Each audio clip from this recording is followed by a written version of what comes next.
Hello, I'm Tony Mathis. I'm a stream ecologist and science educator, and today we're trying to figure out are horses or humans faster marathoners? And we're using this graph to help answer that question.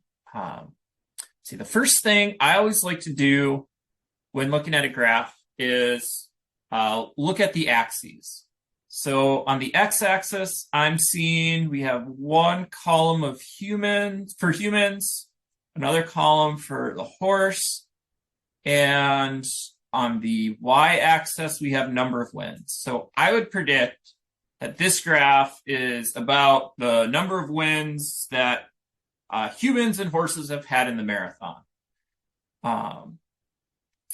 And the next thing I do then is check the title, or if there's a legend.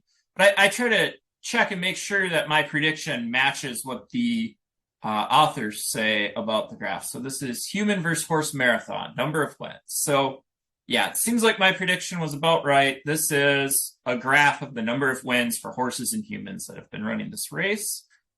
There's a really striking pattern here that jumps out is that the horse column is way bigger than the human column. But I do know that you can't just go by the size of columns. You really have to check the axes because you can make graphs deceptive sometimes. So if we check our y-axis, it starts at 0. Let's see, there's 10. So this line must be 5. Humans aren't even to the 5.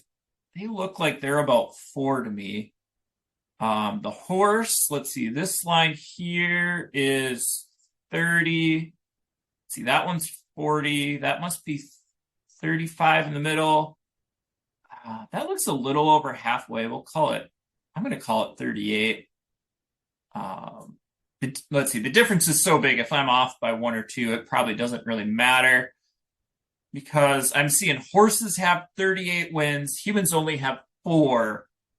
So that to me says that horses tend to be the better marathoners, although not always. Humans win sometimes, which is surprising. It really makes me wonder why do humans win sometimes? Like, does it have to do with the racers? Does it have to do with conditions? I'd like to learn more about that, but in general, it seems like the horses are usually the faster marathoners based on this graph.